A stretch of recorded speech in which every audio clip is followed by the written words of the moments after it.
बांग्लादेश दिखा रहा भारत को आंख, 7 दिन में दूसरी बार की पाकिस्तान वाली गलती। क्या यूनिस को विदेशी एजेंट ने बना लिया है बंधक? ढाका में अब क्यों हो रहा विरोध? चीन की शय पर बांग्लादेश ने कर दी ऐसी भूल, डोभाल को बनाना होगा बड़ा प्लान।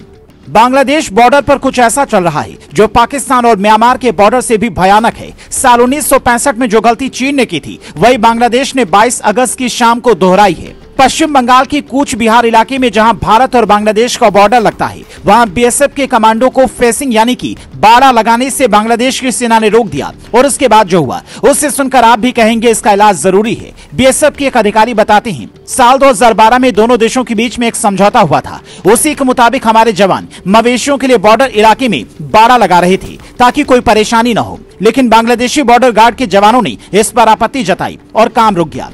अक्टूबर महीने में दोनों देशों के बीएसएफ अधिकारियों के बीच में होने वाली बैठक में यह मुद्दा गूंज सकता है। लेकिन यहाँ समझने वाली बात यह है कि जिस बांग्लादेश को भारत ने चलना सिखाया, वह भारत को आंख क्यों दिखा रहा है, वहाँ भारत विरोधी माहौल क्यों बन रहा है। उसकी सबसे बड़ी वजह पाकिस्तान या चीन नहीं, बल्कि कुछ और लोग भी हैं। बांग्लादेश की जमाते इस्लामिया से जुड़ा रहा जाकिर नाइक, जो भारत विरोधी बयान देता है, उसकी भी बांग्लादेश में पकड़ अच्छी खासी मानी जाती है। बीते दिनों मलेशिया के प्रधानमंत्री ने अपने भारत दौरे के दौरान खोलकर यह कहा था कि अगर भारत सबूत दे दे तो हम जाकिर को सौंप देंगे, जिसके बाद से जाकिर ने नई चाल चलनी शुरू कर दी।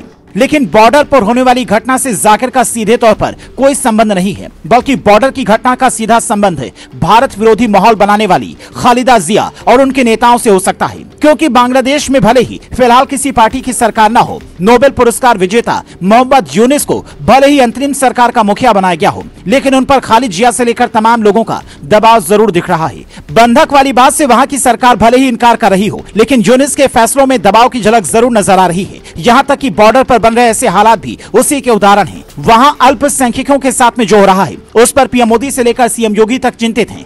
1.5 करोड़ हिंदू किस तरीके से बांग्लादेश के अंदर आज चिल्ला चिल्ला करके अपने आप को, अपनी अस्मिता को बचाने के लिए गुहार लगा रहे हैं, और दुनिया के मुंह सिले हुए कथित सेकुलरिस्ट भारत के अंदर भी इनके मुंह सिले हुए एक भी शब्द इनका नहीं निकल रहा है,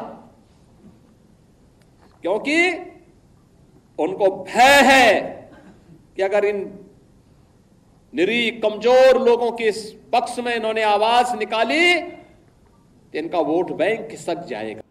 बांग्लादेश में जो कुछ भी हुआ है उसको लेकर पड़ोसी देश के नाते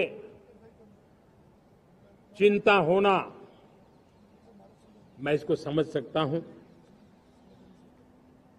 मैं आशा करता हूं कि वहां पर हालात जल्द ही सामान्य होंगे। खास करके 140 करोड़ देशवासियों की चिंता कि वहां हिंदू, वहां के अल्पसंख्यक, उस समुदाय की सुरक्षा सुनिश्चित हो।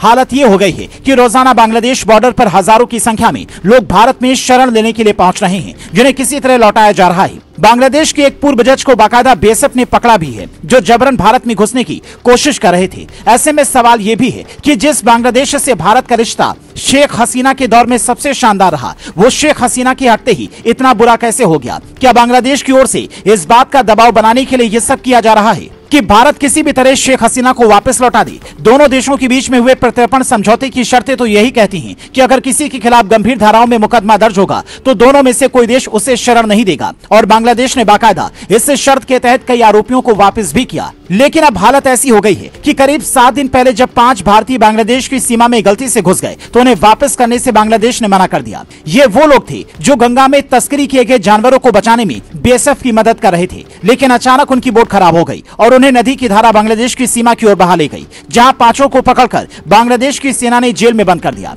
कई दौर की बातचीत के बाद भी उन्हें छोड़ा नहीं गया। अब दिल्ली के दखल के बाद क्या होता है, इस पर सबकी नजरें हैं। लेकिन जो हालात बांग्लादेश बॉर्डर पर बन रहे हैं, वहां तख्ता पलट होने के बाद से जो स्थिति दिख रही है, वो साफ साफ ये बयां कर रही है कि बीएसएफ को और अलर्ट रहना होगा। राष्ट्रीय सुरक्षा सलाहकार अजीत डोभाल को कोई तगड़ा प्लान बनाना होगा।